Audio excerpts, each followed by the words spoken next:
pessoal, tudo bem? Aqui é a Sara, professora de administração da Microlins, e hoje vamos falar um pouquinho a respeito de telemarketing, né, o operador de telemarketing, e vamos conhecer a respeito dos avanços na tecnologia nesse ramo do call center e ações que o telemarketing faz, além daquelas que nós já conhecemos.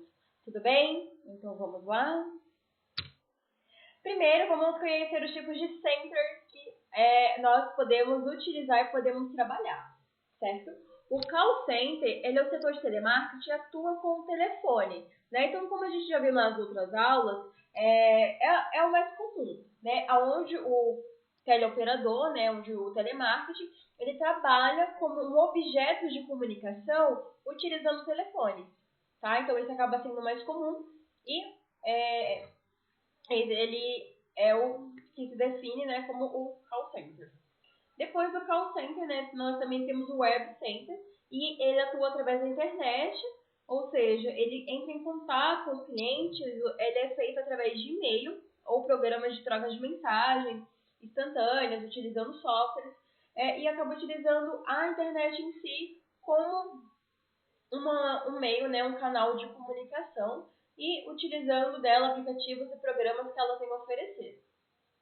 E depois nós temos o Connect Center, que ela é uma junção dos dois setores, né, em que a gente já mencionou, que é o Call Center e o Web Center, né, e além de atender os clientes pelo telefone, o operador também mantém contato através da internet, certo? Então o Connect Center ele acaba tendo essa junção, tanto do telefone, né, o que a gente acaba sendo o mais comum e o mais utilizado, como também utilizando a internet como um meio rápido e eficaz de comunicação. Então, esses são os três tipos de center, né, que nós podemos estar trabalhando, né, o call center, o web center ou o connect center. E vai ficar a critério da empresa, né, identificar qual vai ficar mais viável e qual tem mais compatibilidade com o que ela tem a oferecer. Então, algumas empresas preferem trabalhar só com telefonema, outras só por meio de comunicação utilizando a internet. E outras empresas preferem a junção desses dois meios de comunicação para que dessa maneira ela consiga obter, né, melhores comunicação e respostas de seus clientes.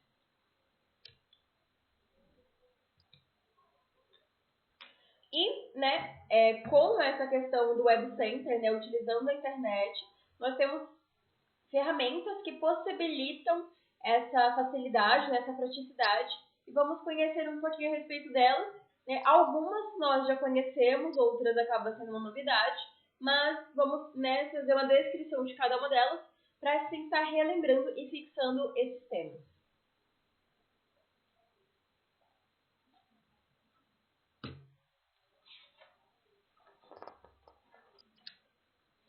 A primeira delas que nós temos é o Skype. E o Skype ele é um programa que realiza ligações telefônicas e videoconferências pela internet sem nenhum custo adicional entre seus usuários. E o programa tem um suporte à videoconferência para até 4 participantes e trabalha com webcam em tempo real. A qualidade das ligações é consideravelmente boa e é claro que às vezes pode acontecer algum problema com a velocidade da conexão. Nesse caso, acaba saindo em vantagem quem possui a banda larga, né? Ou seja, a internet mais rápida. O Skype ele também possui a opção de enviar mensagens instantâneas e fazer transferências de arquivo. E para que você venha utilizar, deve-se definir o nome de um usuário e uma senha. E depois basta acionar os clientes ou, se for em caso, adicionar o programa, né? E você assim, dessa maneira vai receber um aviso. E nesse aviso enviará uma pergunta se você deseja ou não falar com a pessoa na qual a te adicionou. E toda vez que a pessoa te adicionou e elas estiverem conectados, poderão falar como se estivessem utilizando um telefone semelhante ao que acontece no MSN, tá? Que nós vamos falar um pouquinho dele agora. E o MSN é um programa simples, gratuito e por isso ele acaba sendo muito utilizado. E com ele podemos trocar mensagens mais rápidas do que se comparado ao e-mail, além de você ter uma facilidade de escolher se deseja ou não conversar com determinada pessoa em um determinado momento. O funcionamento do SMN é simples e basta você cadastrar o endereço de e-mail no programa conectado à internet e vai ser o seu mesmo endereço do MSN. Feito isso, vai bastar adicionar as pessoas, né, ou melhor, os clientes, colegas de trabalho, fornecedores, etc. E você vai poder adicionar os contatos ou ser adicionado por outras pessoas. Quem for adicionado receberá um aviso dizendo que alguém quer se comunicar e então pode ou não aceitar. E todas as vezes que estiverem conectados, vocês poderão trocar mensagens em tempo real e, além disso, é possível enviar arquivos por meio do MSN, tá? E nós temos o VoIP. O VoIP é um sistema de conversação por telefone através da internet. Ele é um aparelho de telefone comum e é ligado a uma rede de computadores e permite aos seus usuários realizarem ligações e, através desse recurso, é possível se comunicar tanto com os telefones fixos quanto com celulares ou mesmo com outro VoIP.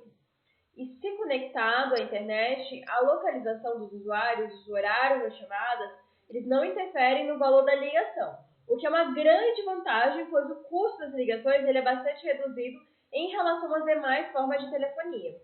Mesmo assim, o VoIP ele também apresenta algumas desvantagens, né, como por exemplo o eco e o atraso na voz. E além do VoIP, né, nós também temos o chat. E o chat ele é uma sala de bate-papos que algumas empresas disponibilizam para os clientes em potencial tirarem as suas dúvidas. Geralmente você vai preencher alguns dados, né, como nome, e-mail, e assim que você entrar, vai ser atendido o mais breve possível por um dos teleoperadores que vai estar à disposição para te auxiliar e para te orientar. Tudo bem?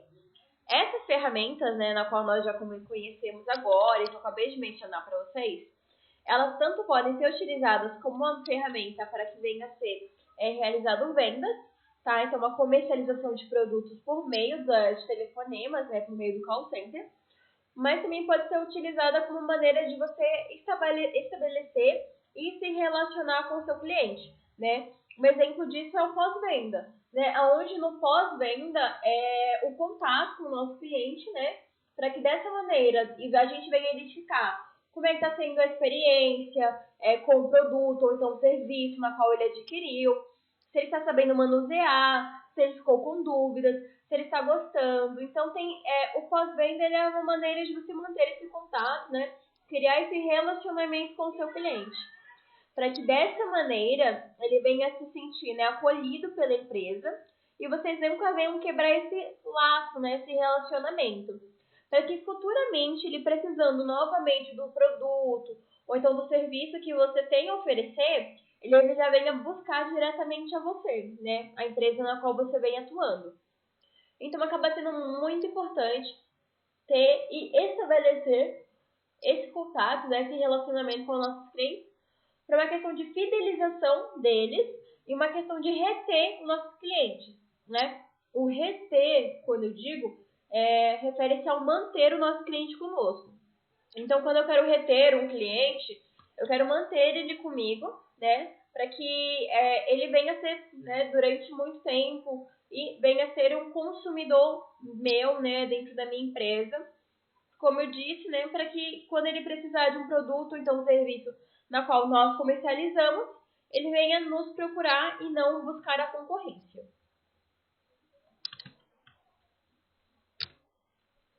Além disso, né, na nossa aula passada, nós falamos sobre o código de ética de conduta do telemarketing, né, do teleoperador, e também nós temos 10 regras que se encaixam dentro do netiqueta, né, que a netiqueta, eles são os bons modos na internet, isto é, como agir no mundo virtual para evitar situações desagradáveis, constrangedoras e descontentes com os nossos clientes, né, utilizando o Web Center como uma maneira de comunicação com os nossos clientes, né? Então, são 10 regras, né, que estão sendo listadas para vocês e nós vamos falar um pouquinho a respeito delas, né? A primeira delas é que nós devemos ser claros, breves e objetivos. E a maioria das pessoas na internet, ela vai lhe conhecer somente através do que você escreveu. Portanto, é importante evitar erros gramaticais e se certificar de que o conteúdo é de fácil leitura e compreensão para o seu público-alvo. Nunca use 10 palavras para expressar o que deve ser dito, né? mas sim em 5. É importante lembrar também que quanto maior a sua mensagem, menos pessoas vão ter o interesse em ler elas. Tudo bem? Então é importante ser bem objetivo nessa questão. Nossa segunda regra é faça com que a sua mensagem seja lida. Então é importante usar um formato adequado, né? Uma linha de assunto de uma mensagem, ela acaba sendo muito essencial, né, para alguém. Uma caixa postal abarrotada de mensagens, então ela vai decidir se vai ou não ler a sua mensagem. Então é importante ser claro e conciso ao expressar o assunto da mensagem e evite títulos vagos ou incompreensíveis, né, para que dessa maneira ela venha se sentir atraída e queira ler a sua mensagem, né, o seu e-mail. Terceira regra, não grite. Então, importante evitar enviar mensagens, né, exclusivamente nas letras maiúsculas, como eu coloquei o grite aí para você. Se bem empregadas, as letras maiúsculas, elas podem ajudar a ser uma maneira de destaque. Mas em excesso, a prática compreendida é como se você estivesse gritando. E pode causar irritação ou fazer com que o seu cliente ele venha se sentir ofendido, tá? Então não use letras maiúsculas em excesso, certo? Só quando houver a necessidade e com uma maneira de chamar a atenção, né, do seu cliente para aquilo que você tem a dizer a ele. A nossa quarta regra é guerras pessoais, intrigas ou boatos. E se alguém estiver aborrecido com algo ou com alguém, deve-se refletir sobre o assunto antes de tomar uma decisão. Não diga para um cliente ou um colega de trabalho o que você não diria pessoalmente, face a face, em uma sala repleta de gente. Então, portanto, pense bem antes de enviar mensagem para endereços particulares. A nossa quinta regra é use as mensagens instantâneas e os e-mails com mais segurança, né? Na qual eu coloquei para nós com uma segurança na área digital. Então é importante desconfiar de links e arquivos na qual você recebe. E atualmente existem vários vírus que podem enviar links e arquivos automaticamente, passando-se por amigos que esteja na sua lista de contatos. Então, portanto, se você julgar que algum link ou arquivo ele é suspeito, mesmo que vierem, né, de algum conhecido, confirme com a pessoa na qual te enviou que essa mensagem ela é confiável. Caso não venha a ser, apague ou então feche essa mensagem instantaneamente, certo? Nós sabemos que os vírus são bastante prejudiciais, né, para as nossas máquinas, então é importante evitar ao máximo, né,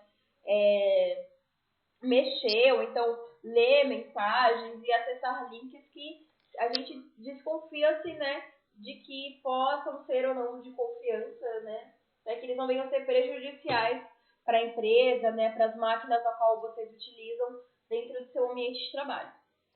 A nossa sexta regra é o e-mail particular e e-mail da empresa. Se você tem uma conta de e-mail da empresa em que você trabalha, tenha certeza de que deve utilizar somente para fins profissionais. A princípio, toda conta de e-mail ela é fornecida pela empresa e é de propriedade dela e o que pode, mediante um contrato prévio, estar analisando seus e-mails, né? E sendo necessário criar uma conta particular de um e-mail, né? Como Gmail, Hotmail, Yahoo, entre outros recursos para o seu uso pessoal. E procure utilizá-la fora do seu ambiente de trabalho. Tudo bem? Então aqui a gente trabalhando, né, com bom senso, certo?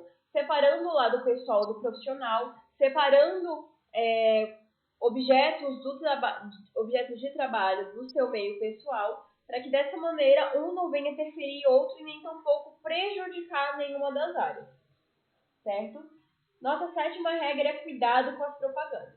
Então é importante ter muito cuidado ao divulgar propagandas em listas dos seus clientes, né? Ou então possíveis clientes, pois a internet é um ambiente um tanto avesso e por apelos comerciais. A propaganda com fins puramente comerciais, do estilo de mala direta, ela é normalmente rejeitada e pode causar a exclusão do contato, né, caso venha a ser utilizado sem um bom senso.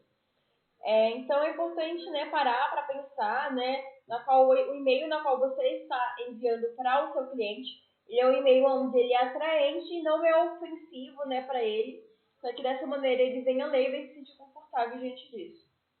Nossa oitava regra é jamais mande um spam, né, que acaba sendo um e-mail indesejado. Então, alguns programas de e-mail eles possuem a opção de adicionar filtros que podem, por exemplo, descartar automaticamente mensagens provavelmente de determinados endereços em que o usuário do e-mail escolher. Então acaba sendo muito importante ter cuidado, né? Pois, de repente, pode acontecer, né, que o e-mail da empresa ele possa estar sendo lido, quando, na verdade, ele vai saindo direto para a lixeira, né? Então, o cliente ele já pode ter essa programação para que ele não venha a ser atrapalhado, né? Ou então interrompido com e-mails e mensagens indesejadas. A nossa nona regra, né, e penúltima, é a velocidade da resposta. E é importante responder o e-mail do cliente o mais rápido possível e no máximo no prazo de 24 horas. E de preferência, é importante ter atenção, né, no e-mail, e caso o cliente venha ter pedido para entrar em contato em determinado telefone, e-mail ou horário, é importante respeitar a decisão dele, né, como um canal de comunicação, para que dessa maneira vocês venham, né, trabalhar bem em conjunto. A nossa 10ª regra é importante evitar os foras e os micos. Então, é importante checar com cuidado se o destinatário, né, está sendo escrito da maneira correta, né, e o nome da pessoa na qual vai estar recebendo essa mensagem também.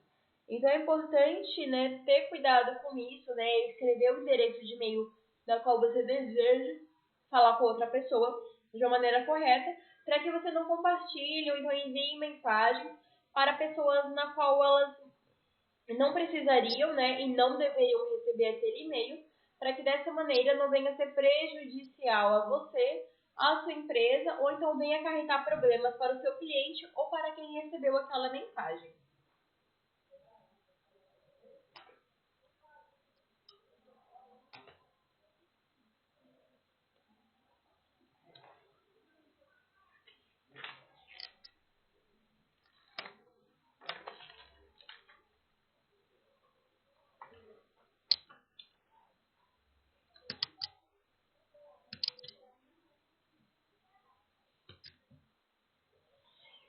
E nós também vamos falar um pouquinho sobre a terceirização, né? O que é a terceirização, o seu objetivo e os tipos de terceirização que acabam existindo.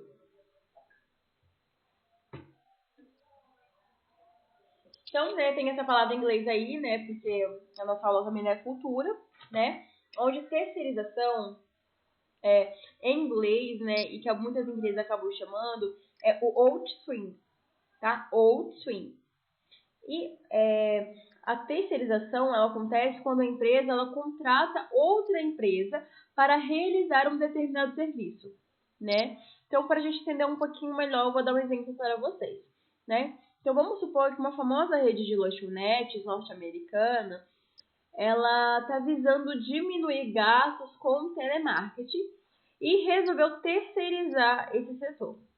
E após realizar uma pesquisa para saber qual é a melhor maneira de se fazer isso, ela descobriu que na Índia a mão de obra é bem mais barata do que em seu país.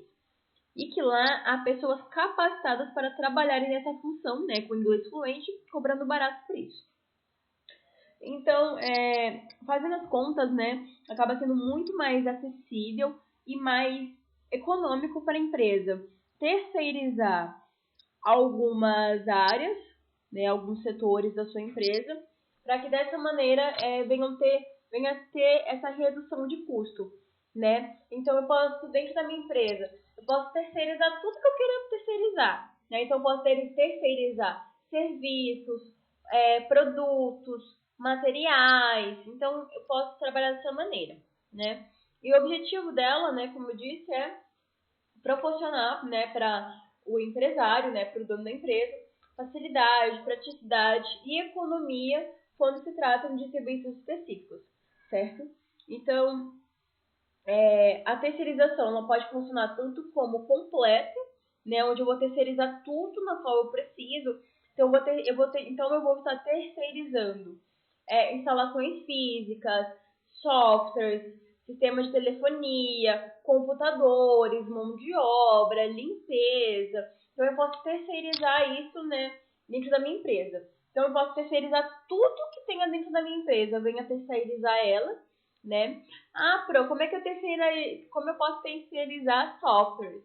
Então, por exemplo, dentro dos caixas de supermercado, aquele sistema operacional que a pessoa, né, que a atendente e a operadora de caixa está utilizando, ele é um sistema onde uma empresa desenvolveu ele, né, para que ele venha suprir a necessidade e venha estar de acordo com as necessidades de um supermercado.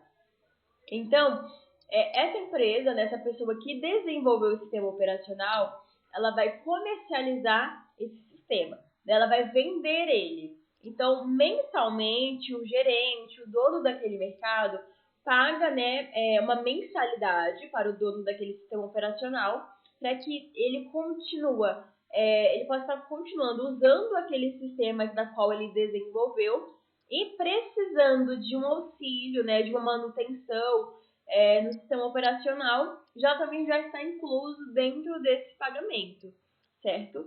Então, a gente também pode, né, isso funciona no caso de software, né? Então, algumas empresas elas também acabam terceirizando, por exemplo, impressoras. Elas não compram impressoras e terceirizam as impressoras que eles utilizam. Então, mensalmente, ele paga um aluguel por aquelas impressoras, né? Aonde o dono dessas impressoras, ele vai lá para fazer a manutenção, recarregar a tinta, né? Ele não só se responsabiliza pelos papéis, tá? Mas ele se responsabiliza por um todo, né? E algumas empresas de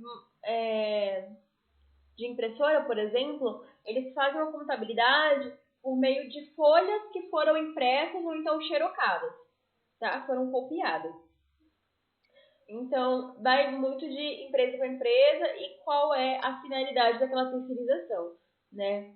Então, dentro de uma empresa, tudo pode ser terceirizado, como nada pode ser terceirizado ou parcialmente. Serviços e produtos podem sim ou não estar sendo terceirizados, certo? E dentro desse meio do telemarketing, a terceirização ela vem crescendo cada vez mais, né? Então, muitas empresas, né, acabam contratando empresas terceirizadas para uma contratação de telemarketing e vai passar para elas os telefones dos clientes, o perfil do cliente, qual é o objetivo dessa ligação, né? Então, acaba podendo, né, utilizar empresas terceirizadas nesse ramo de telefonia. Tudo bem?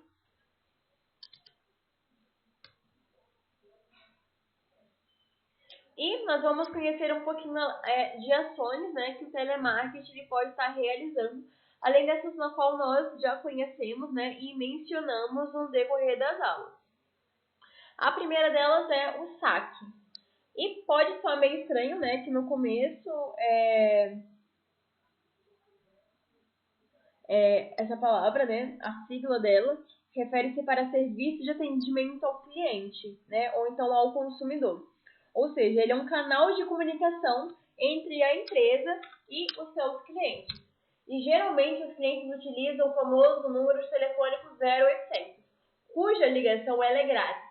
E através desse contato, eles podem fazer reclamações, tirar dúvidas ou até mesmo dar sugestões. Então é importante, né, conhecer, né, essa ação do saque e saber como ela funciona dentro da empresa. Esse famoso 0800 ele ficou muito conhecido pelo seu poder de aproximar a empresa do seu consumidor, né? Ou seja, o seu cliente. E enquanto alguns cogitaram que o saque ele era apenas um gasto a mais para as empresas, muitos enxergaram como um bom investimento e implantaram em suas respectivas empresas, né? Então, é importante, né, ter conhecimento sobre o saque, como ele funciona e o quanto ele agrega dentro da empresa. Referente ao roteiro do saque, ele não é diferente, né, muito do que nós já aprendemos até então. Então, basicamente, ele tem as mesmas características, né, porém com algumas pequenas mudanças. Então, como qualquer outro roteiro, primeiramente nós vamos ter a apresentação. Então, como nesse caso ele vai tratar de uma ação, vamos trabalhar com uma ação receptiva, né, onde eu estou recebendo a ligação, então nós devemos dizer nessa ordem, né,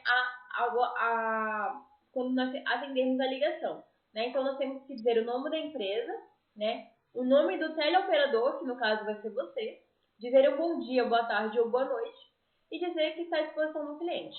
Então, um exemplo. Microlin, Sara, boa tarde, estou à disposição. Né? Eu informei a empresa, informei o meu nome, para que a pessoa venha saber com quem está falando, certo? Né, fui cordial na questão de estar recebendo essa pessoa. Né? Então, depois da apresentação, nós também trabalhamos com a sondagem, né, que vai ser a parte em que o operador ele vai perguntar o nome do cliente e em que ele vai poder estar ajudando ele, né, auxiliando. E nesse momento é importante verificar qual é a ocorrência do cliente, né, o porquê ele está entrando em contato. E os motivos eles estavam sendo frequentes, né, na qual nós já mencionamos, que são dúvidas, reclamações ou sugestões que os clientes querem passar. E caso venha a ser uma reclamação, é importante saber acalmar, né, o cliente, dizendo que o seu problema ele vai ser resolvido o mais breve possível. É importante dizer, né, para ele ficar tranquilo e passar para ele, né, uma confiança de que tudo assim vai estar sendo resolvido o mais rápido possível, né, que você está à disposição para auxiliar e para ajudar ele naquilo que é necessário. E tratando-se ainda de uma reclamação, é importante solucionar o problema do cliente se ele estando-se ao seu alcance, né, ou então dando um prazo para a solução daquele problema. Mas, se for algo que não venha a ser resolvido pelo saque, né, que é o atendimento ao cliente, é importante caminhar para um setor específico, né, da empresa, como, por exemplo, o suporte técnico, para que dessa maneira ele venha auxiliar e ajudar o seu cliente. Então, dentro do roteiro saque, né, nós temos a apresentação, a sondagem, né, nós temos que ouvir o nosso cliente, né, nós temos a ocorrência, nós temos que acalmar o nosso cliente, solucionar, né, o seu problema, ou então até mesmo passar um prazo para ele, né, da solução desse problema, e por isso encerrar a ligação, né, confirmando os dados, agradecendo e realizando o cumprimento final. Então, o saque acaba sendo muito utilizado na empresa, né? Como eu disse, referente ao pós-venda, né? Ele pode ser utilizado tanto como um pós-venda, certo? Como de uma maneira ativa ou receptiva, onde nós, como teleoperadores, podemos tanto entrar em contato com o nosso cliente, como podemos estar à disposição para que ele venha entrar em contato conosco e, por meio disso, possamos ajudar, orientar e auxiliar ele daquilo que venha a ser necessário. Então, algumas empresas, dentro desses temas a qual nós vamos trabalhar, que é o saque, a cobrança e a pesquisa, algumas empresas elas trabalham com a terceirização dessas atividades, né, dessas ações que o teleoperador pode estar realizando.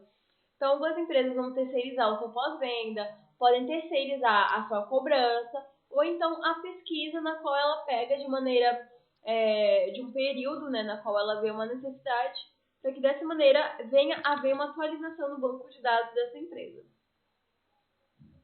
Então, além do saque, né, nós também temos a cobrança. Né? E a cobrança é muito mais além do ato de só simplesmente cobrar uma pessoa. Né? Então, a cobrança ela não só ocorre quando há uma inadimplência, né? Que acaba sendo algo muito desagradável, né, para uma empresa, né? Pois isso pode acarretar para ela grandes problemas, né, principalmente financeiros, econômicos, pois dessa maneira ela não vai, né, ter um controle da inadimplência alta. E com inadimplência alta, né, a gente tem esse buraco, né, em relação aos seus valores, e por meio disso podem ser prejudiciais para a empresa, né, e acarretando para ela grandes problemas presentes ou então futuros em pequeno, médio ou então longo prazo. E na ligação de cobrança, né, é importante a gente sempre agir de maneira cordial, sabendo conversar com o cliente e buscando sempre estabelecer com ele um relacionamento saudável, né, e chegar num acordo, né, aonde venha a ser quitada, né, essa parcela em aberto essa inadimplência do seu cliente, mostrando sempre que você está ali para ajudar e não prejudicar ele.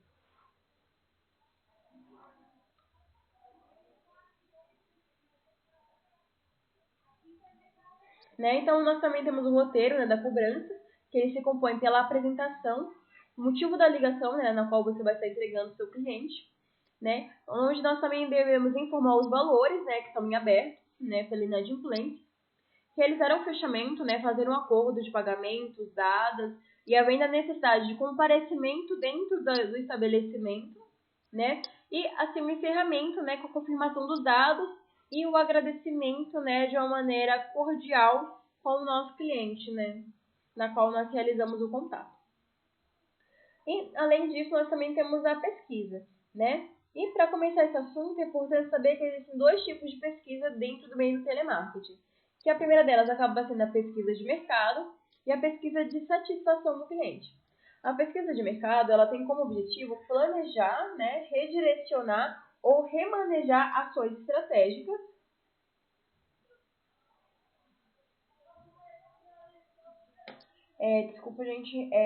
ações estratégicas, né, dentro de uma empresa. E as suas características são identificar, né, qual é o público-alvo, a identificar quais são os desejos, as necessidades e o que os seus clientes buscam, né, hoje. E a pesquisa de satisfação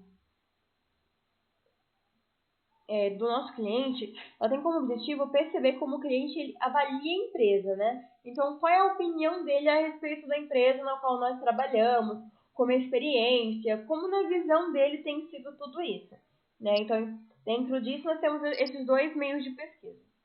E a pesquisa, né, como o saque e a cobrança, também tem o seu roteiro. E no roteiro dela nós temos a apresentação, né? Apresentamos o motivo da nossa ligação,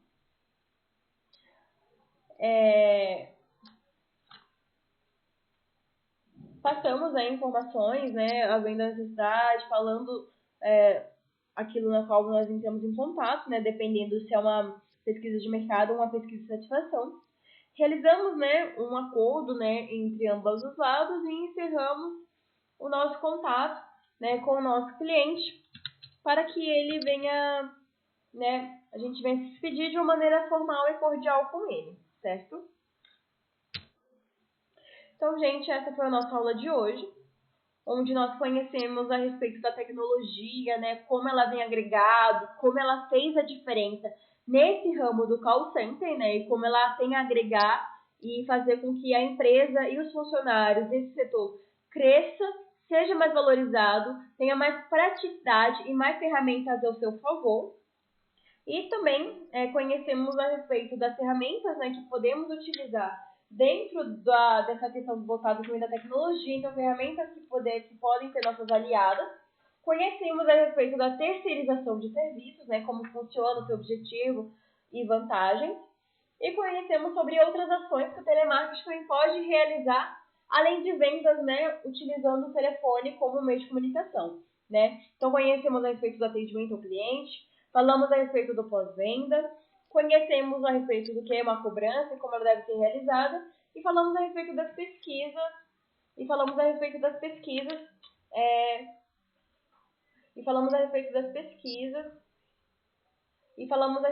pesquisas, né, quais tipos existem e como elas funcionam, certo? Gente, muito obrigada pela sua atenção, eu agradeço, né? Um beijo grande no coração de vocês. Qualquer dúvida, qualquer sugestão, qualquer comentário, eu peço que vocês escrevam aqui embaixo, ou então entre em contato com a nossa unidade, ou me mandem uma mensagem no telefone, ou então entre em contato. Vou estar à disposição para auxiliar e para orientar vocês naquilo que é necessário, tá bom? Mais uma vez, muito obrigada. Eu vou ficando por aqui, até uma próxima. Tchau, tchau!